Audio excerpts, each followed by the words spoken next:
Hey there. Subscribe to my channel. And also press this bell icon. So you never miss any new updates, cause whenever we upload new video you will get a notification on your phone.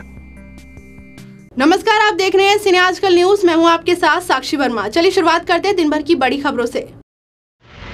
हमारे संवाददाता कौशल मिश्र ने बताया कि भोजपुर जिला के बिहिया में police की पिटाई से आक्रोशित ऑटो चालकों ने बिहिया चौरस्ता सड़क को पावर हाउस के पास जाम कर आवागमन बाधित कर दिया। बाद में थाना अध्यक्ष ने पहुंचकर कार्रवाई के आश्वासन पर जाम हटवाया। आपको बता दें कि बिहिया नगर के सब्जी मंडी मोड़ पर बार बार मना करने के बावजूद भी ऑटो चालक सवारी भर रहे थे, तभी उस दौरान एक चालक को डंडा लग गया। कौशल मिश्र की खबर के मुताबिक भोजपुर जिला के शाहपुर में रेकॉन पाइप एवं फिटिंग द्वारा कार्यशाला सह सेमिनार का आयोजन किया गया, जिसमें क्षेत्र में पाइप फिटिंग का काम करने वाले मिस्त्री और दुकानदार शामिल हुए।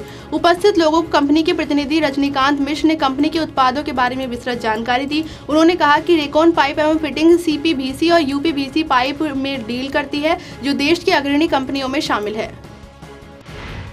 कौशल मिश्र को मिली जानकारी के अनुसार भोजपुर में पिछले 48 घंटों से ज्यादा से 12 सूत्री मांगों को लेकर अनिश्चितकालीन भूख हड़ताल पर बैठे वीर कुंवर सिंह विश्वविद्यालय के छात्र संघ के सभी नेताओं की तबीयत अचानक से बिगड़ गई। इसके बाद उन्हें स्थानीय सदर अस्पताल में भर्ती कराया गया।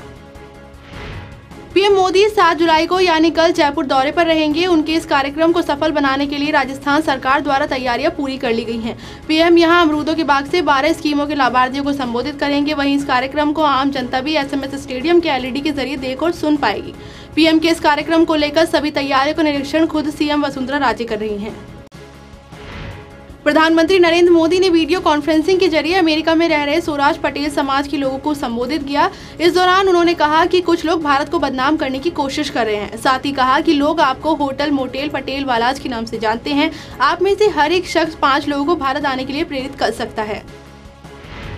CM अरविंद केजरीवाल दिल्ली के उपराज्यपाल अनिल बैजल से मिलने उनके घर पहुंचे। सुप्रीम कोर्ट के फैसले के बाद दोनों की ये पहली मुलाकात थी। उनके साथ उप मुख्यमंत्री मनीष सिसोदिया भी मौजूद रहे। आपको बता दें कि CM ने गुरुवार को ही पत्र लिखकर कहा था कि सुप्रीम कोर्ट के आदेश का पालन करवाए। दिल्ली सरकार का कहना है कि जमीन, पुलिस और कानून व्यवस्था के अलावा बाकी विभागों पर फैसला लेने का अधिकार सिर्फ दिल्ली सरकार को है।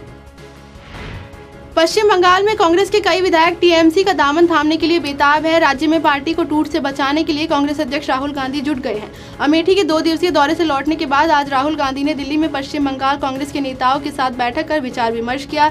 बैठक में पश्चिम बंगाल के प्रभारी गौरव गोगोई, सभी सांसद, MLA, प्रदेश अध्यक्ष अधीर रंजन चौधरी सहित 45 वरिष्ठ नेताओं को बुलाया गया।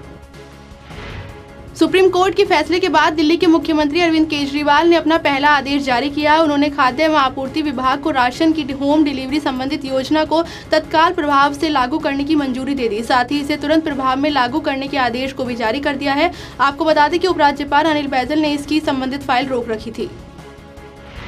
भारत की बहुचर्चित फिल्मी पत्रिका सिने आजकल, नया मगर सबके जुबान पर एक ही नाम, सिने आजकल। विज्ञापन, interview, film promotion, press conference के लिए संपर्क करें CHECK media. Mobile number 9350816300। Email ID है cineajkalindia@gmail.com। भारी बारिश की वजह से देश के कई राज्यों में लोगों का जनजीवन पूरी तरह से बेहाल हो गया है। इसी बीच नागपुर में चल रहे महाराष्ट्र विधानसभा के मानसून सत्र के दौरान अजीबोगरीब तस्वीरें सामने आई हैं। भारी बारिश के बाद महाराष्ट्र के नागपुर स्थित विधानसभा परिसर में पानी घुसने के कारण बिजली सप्लाई ठप हो गई। उत्तर प्रदेश की योगी आदित्यनाथ की सरकार ने प्लास्टिक पॉलिथीन को लेकर बड़ा कदम उठाया है। सरकार ने प्रदेश में 15 जुलाई से प्लास्टिक बैन का आदेश जारी कर दिया है। सॉलिड वेस्ट मैनेजमेंट पॉलिसी को यूपी कैबिनेट पहले ही मंजूरी दे चुकी है। यूपी प्लास्टिक बैन करने वाला देश का 19वां राज्य बन गया है। पिछले दिनों CM की अध्यक्षता में बैठक हुई थी, जिसमें पॉलिथीन के बैन लगाने के साथ ही इस पर नियम का उल्लंघन करने वालों को 50,000 रुपए तक का जुर्माना लगाने की बात हुई थी। पाकिस्तान भयंकर आर्थिक संकट का सामना कर रहा है। चीन के साथ बेमेल दोस्ती की हकीकत अब जमीन पर आने लगी है। एक रिपोर्ट के अनुसार पाकिस्तान ने कहा है कि चीन उसे विदेशी मुद्रा की कमी से निपटने के लिए और कर्ज दे, नहीं तो $60 अरब की उसकी CPEC परियोजना खतरे में पड़ जाएगी। भारतीय बैंकों से हजारों करोड़ रुपए का कर्ज लेकर इंग्लैंड भाग चुके कारोबारी विजय माल्या पर शिकंजा कसता जा रहा है। एसबीआई ने दावा किया है कि उसने माल्या की संपत्तियों को नीलामी के बाद 963 करोड़ रुपए वसूल लिए हैं। साथ ही बताया कि माल्या की और प्रॉपर्टी नीलाम कर कर्ज की वसूली की जाएगी। ये एक कानूनी प्रक्रिया है। आपको बता दें कि इससे पहले ब्रिटिश हाईकोर्ट ने आदेश दिया है कि ब्रिटिश अधिकारी लंदन स्थित उसकी संपत्तियों की जाँच और जब्त कर सकते हैं। जम्मू कश्मीर में एक बार फिर से आतंकवादियों के द्वारा पुलिसकर्मी को अगवा कर उसकी हत्या कर दी गई। गुरुवार शाम को ही आतंकवादियों ने शोपिया के पुलिसकर्मी जावेद अहमद डार को अगवा कर लिया था, जिसके बाद उनका शव कुलगाम से बरामद हुआ। डार की हत्या की जिम्मेदारी हिजबुल मुजाहिदीन ने ली है। उन्हें आज सम्मान के साथ अंतिम विदाई दी गई। विवादित इस्लामिक प्रचारक जाकिर नाइक के भारत वापस आने की खबरों के बीच मलेशिया के प्रधानमंत्री ने बड़ा बयान दिया है। मलेशियाई प्रधानमंत्री महातिर मोहम्मद ने कहा है कि उनका देश अभी जाकिर नाइक को प्रत्यर्पित नहीं करेगा। मोहम्मद ने कहा कि जब तक वो हमारे देश में कोई दिक्कत पैदा नहीं करते हैं तब तक हम उसे प्रत्यर्पित नहीं करेंगे, क्योंकि जाकिर को मलेशिया की नागरिकता प्राप्त है। बॉलीवुड अभिनेत्री सनी लियोनी की biopic series Karenjit Kaur the untold story of Sunny Leone का ट्रेलर रिलीज हो गया है। इसमें सनी लियोनी ने अपना किरदार खुद ही निभाया है।